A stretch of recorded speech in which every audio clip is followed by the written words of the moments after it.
Greetings and welcome to Cardano Coin, everyone. Thank you for visiting. Now let's start the video. If you don't know what Global Mobile is, check out this video I made more than a year ago when I first started paying attention to it. It's one of the most exciting initiatives in cryptocurrency, not only in terms of Cardano development.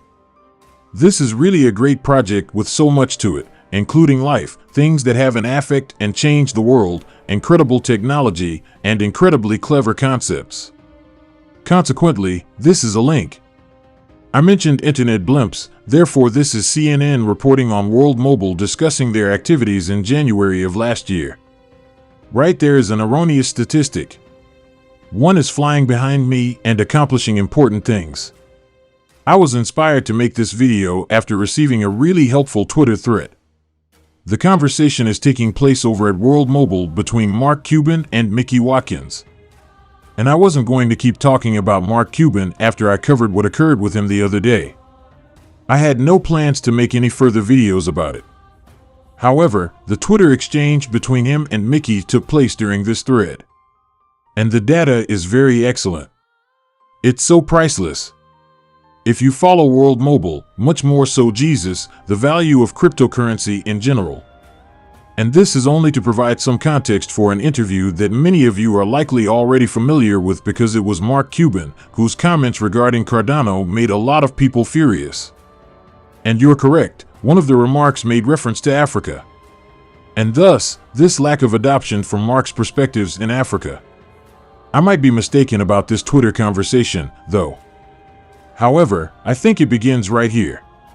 Someone inquired about the World Mobile Token C. They said, what about Global Mobile, a decentralized telecom system that is controlled by the users, not giant corporations?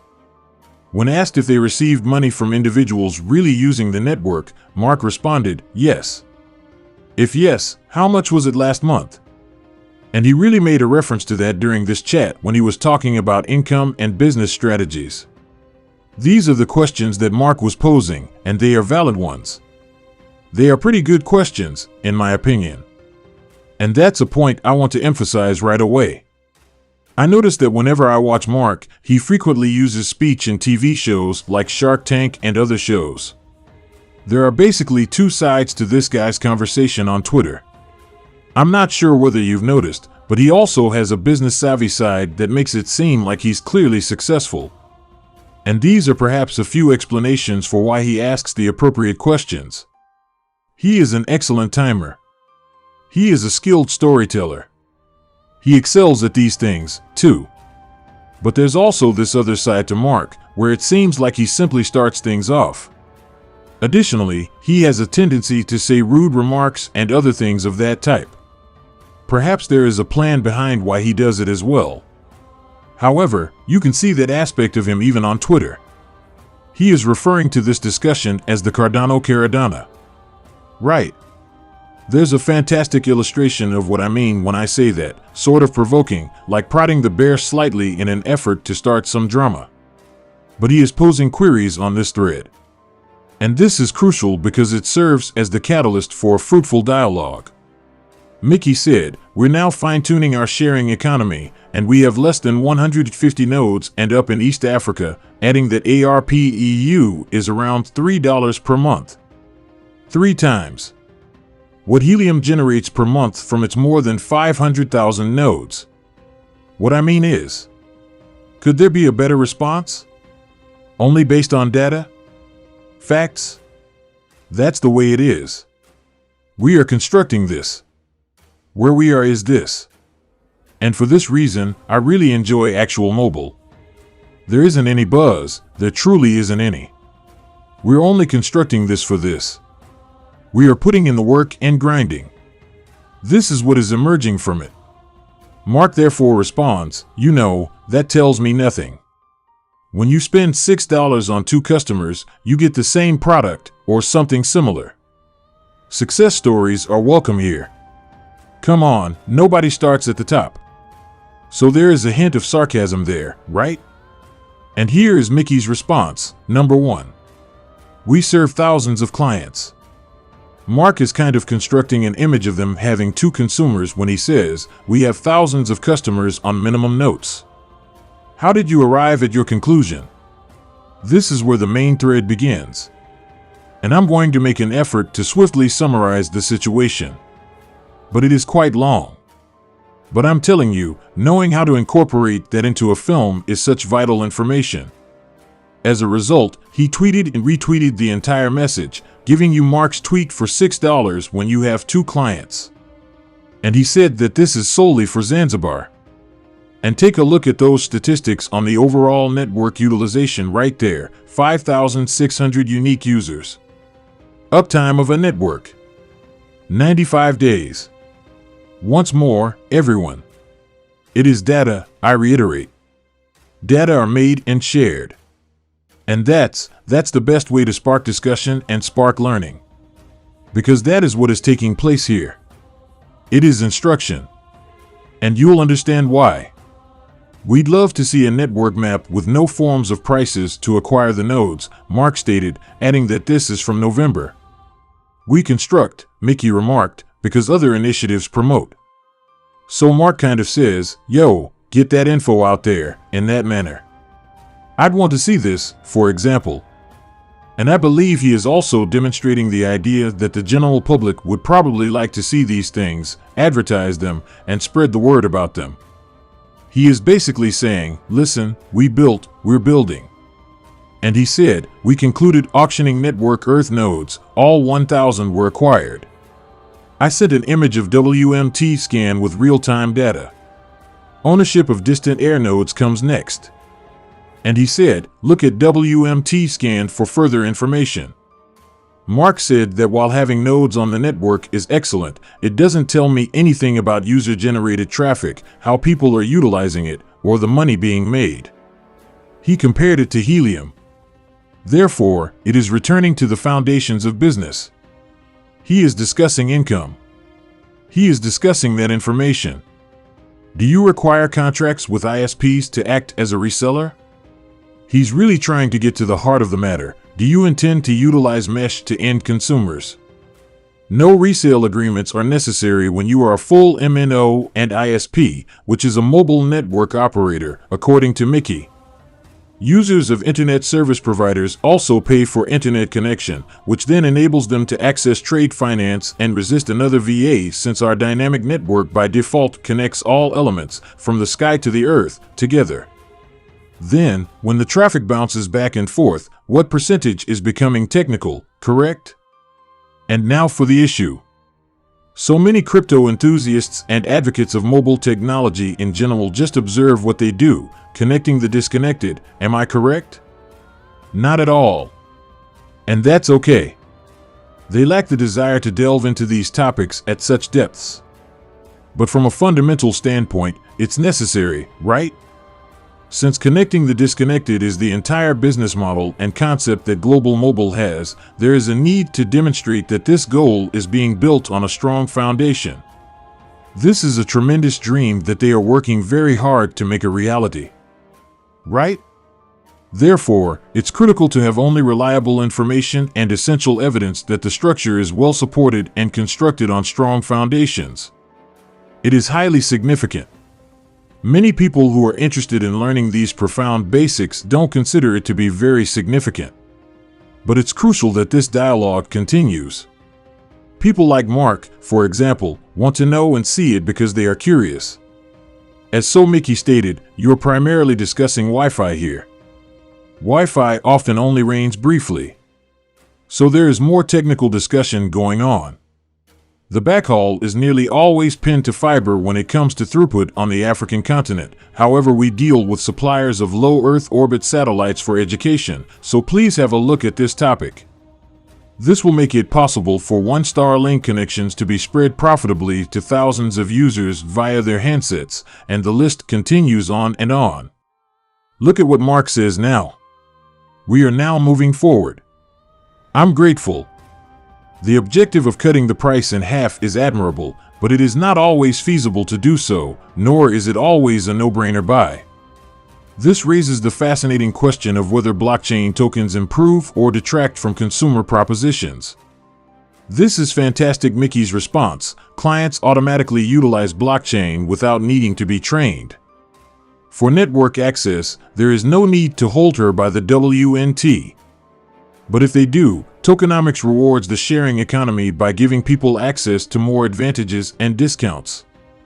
And at this point, the discussion shifts to topics like the structure of the global mobile industry and the state of the ecosystem. Mark claims that's not the problem. Blockchains evolve when new features are introduced or existing ones are changed, as we all know and as you know. You must always use the red flag while selling the token and encouraging mass adoption.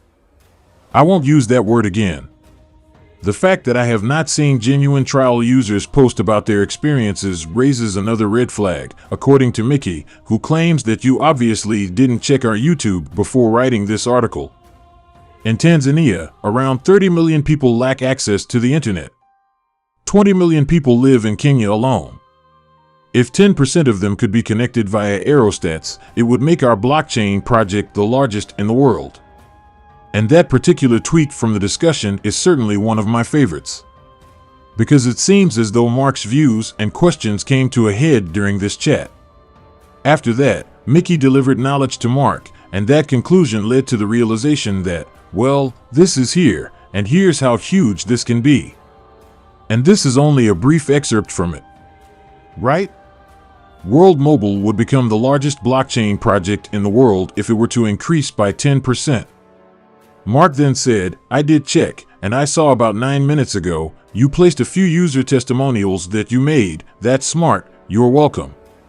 Look at Mark, who is attempting to claim credit and who appears to be trying to stir up a commotion. To make the story kind of flow in his direction, emphasizing the value of the company behind the concept, the value of the marketing, and even the value of the story behind the idea. You only saw him doing it, though. And he says, okay, now you're acting in the ways I want to see you acting. Right? That's sort of what Mark seems to be saying when he says, you're welcome. Because I definitely proposed that, and because of my suggestion, you did that. And I don't doubt your objectives. It makes sense to ask customers to pay for your airtime. I see that the econ for stakeholders is better if you keep WMT propped up, but like HNT, it all depends on your revenues being more than $3. Our numbers from the MNOs in the nation are stack built for both connection and money, not figures produced by World Mobile. The thread then continues. Why do you suppose that even with cheaper internet currency and value-added services integrated into the core, our income will be lower than the national average? I love because node maintenance and mesh networks depends on individual users. Mickey states in a question mark flip that it's always difficult. You can save money, but telecom customer service is difficult and time-consuming. The dedication of node owners, user happiness, and in turn reviews will be impacted by token pricing. These are important questions that Mark is posing, and Mickey is providing thoughtful answers. Owners and operators of air nodes are compensated in fiat money rather than tokens. To recover the money they spent on an air node, they do not need to sell any of their tokens. To provide air node operators a reason to perform well, they were also compensated in fiat. There will only be 1,000 Earth node operators for the foreseeable future, according to Mickey, after Mark mentioned Air node and Earth node, helping him to better grasp the ecology of what is occurring here and how it all links and functions. WMT John said, do you pay the owners of air nodes a set rate or a fiat fee? Or do they merely receive a portion of sales?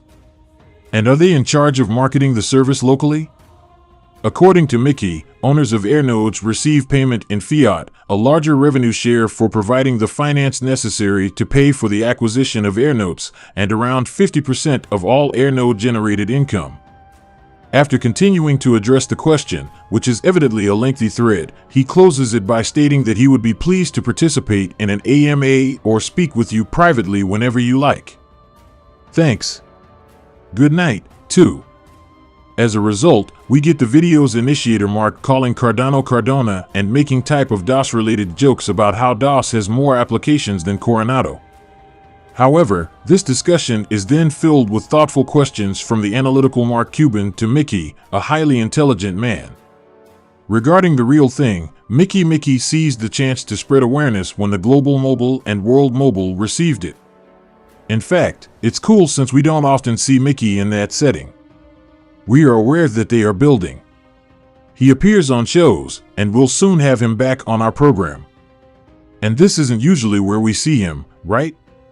He is actively participating at a very fundamental, technical, and profound level, one that is deeply entwined with their objective and their shared ambition. We are aware of the dream, right? We are aware of their actions. And the gradual transformation of that concept, idea, or anything else you choose to name it, into reality. In this discussion, we were able to clearly demonstrate that. However, it's still incredibly exciting to see it in a post with Mark Cuban, who has spoken out strongly in favor of Cardano. Right. I believe that Mickey represents Cardano, the cryptocurrency and blockchain industry, as well as what it is intended for, in addition to representing World Mobile in an absolutely great way. And that, to me, is really very essential. As we all learn and develop in this environment, it is encouraging to witness incidents like these and how Mickey handled them without even a hint of attitude or passion. And the reason for this is that Mickey and World Mobile are building, and here is where everyone finds value. To give you a quick summary on the state of the world's mobile industry, I made a film about it just over a year ago. And they continue to develop and expand. It's going to be incredibly exciting to watch them develop since they're already making fantastic progress.